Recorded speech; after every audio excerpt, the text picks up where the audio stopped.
O TCP/IP se tornou o protocolo de comunicações padrão entre os computadores. Basicamente, existem duas versões desse protocolo.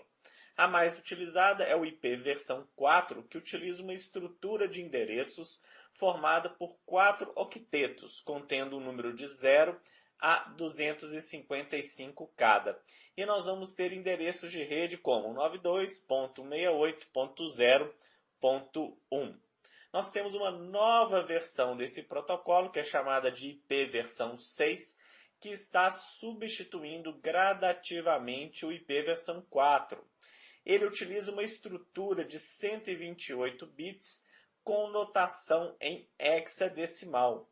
Então, nós temos aí como exemplo FDB2, 2C26, etc, etc, etc. Então, é um endereço que comporta muito mais hosts do que sua versão antiga, que era o IPv4.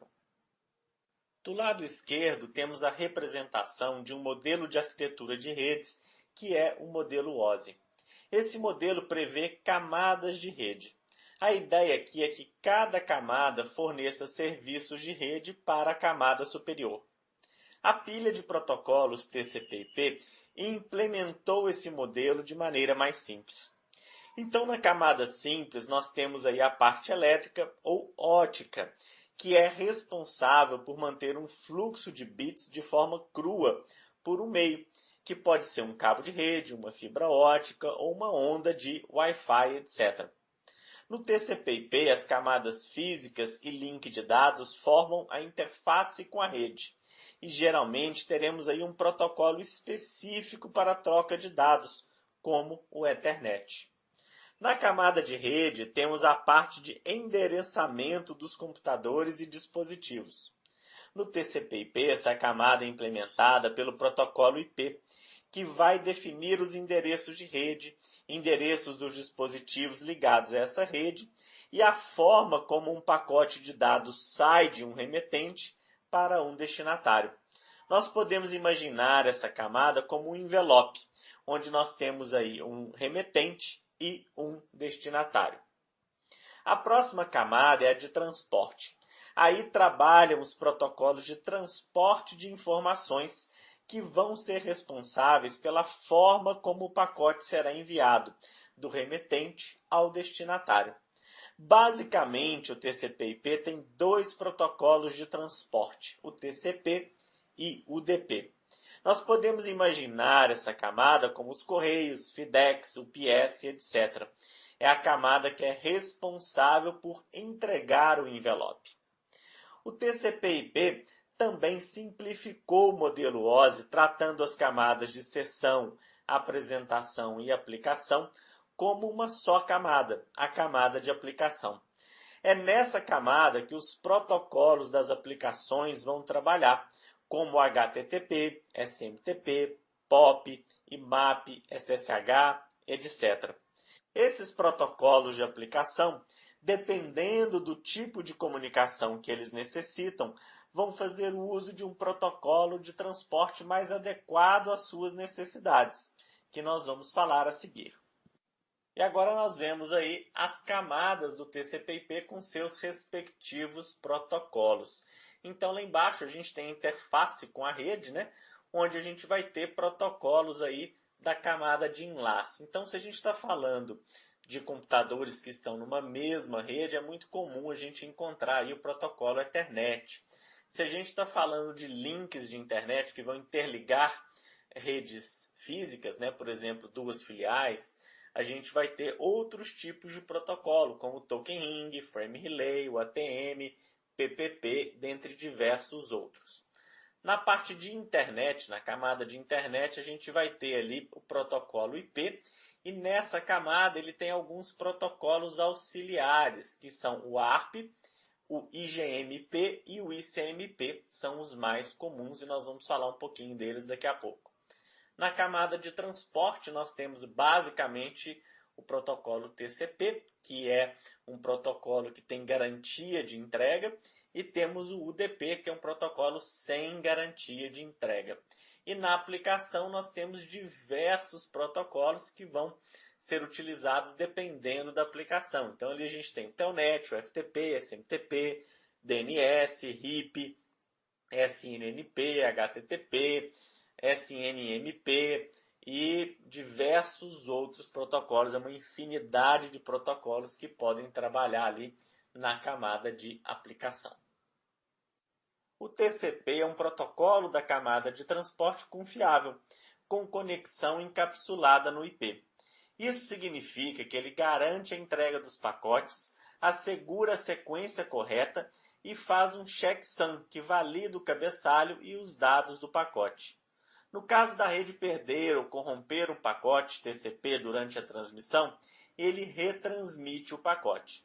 Essa confiabilidade torna o TCP o protocolo escolhido para transmissões baseadas em sessão, aplicativos cliente-servidor e serviços críticos.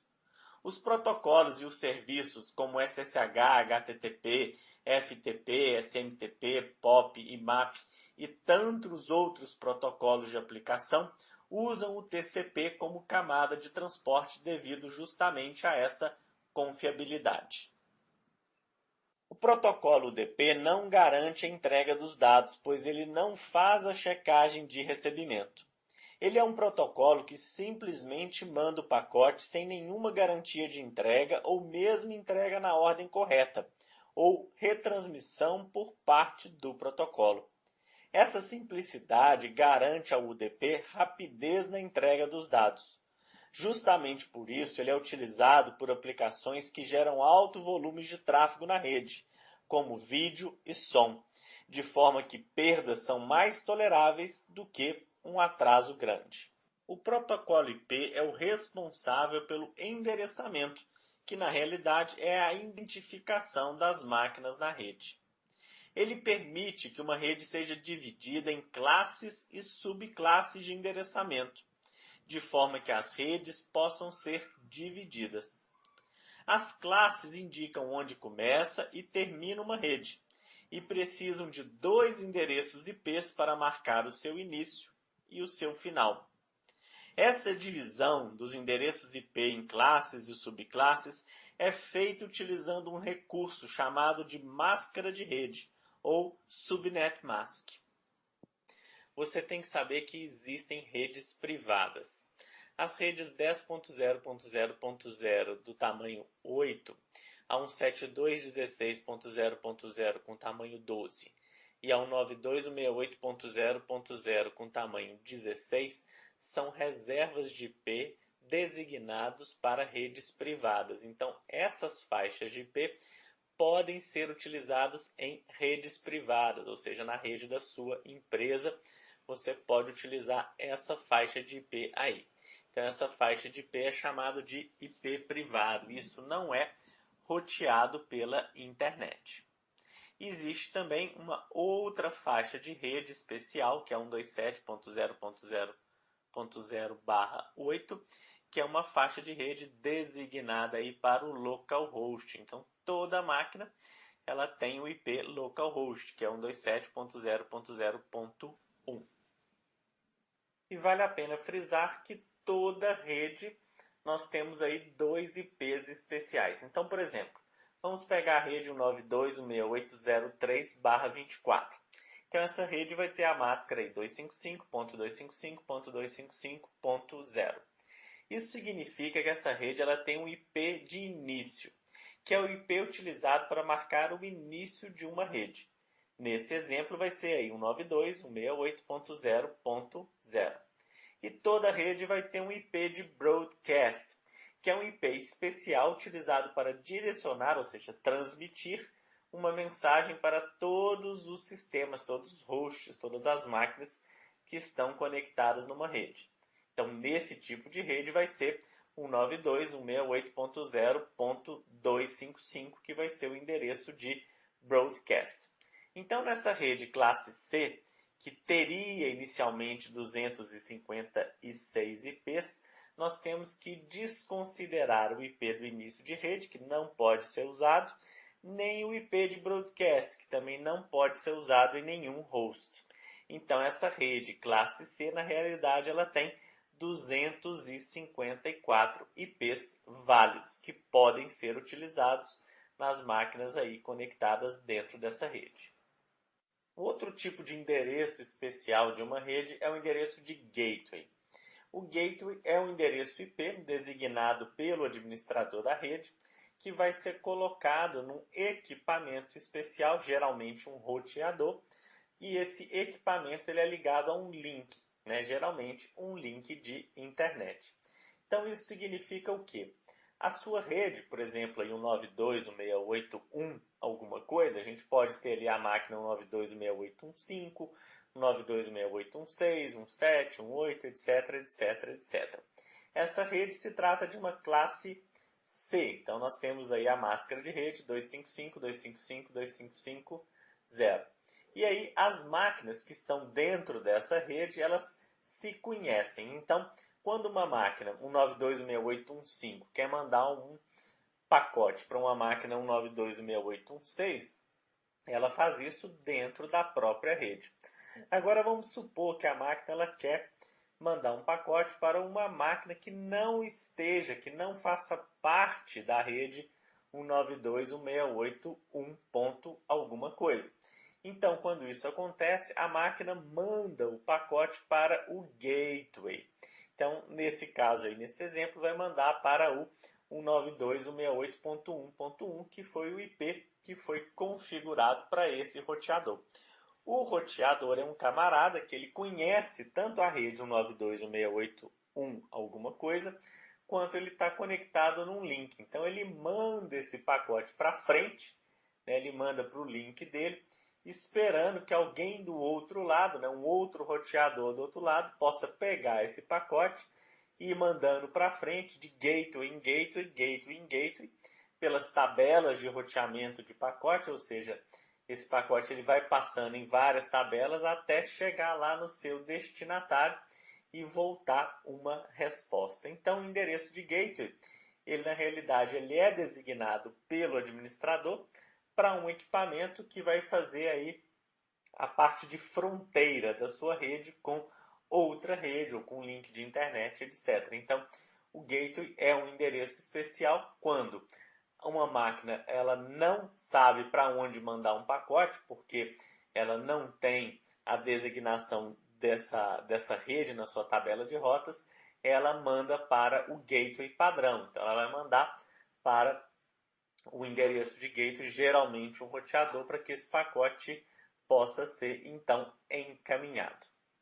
O importante protocolo da camada IP é o ICMP, que vem de Internet Control Message Protocol, que é um protocolo não orientado à conexão e que funciona como um agente de controle de informações, mensagens de erro e também informações de rotas.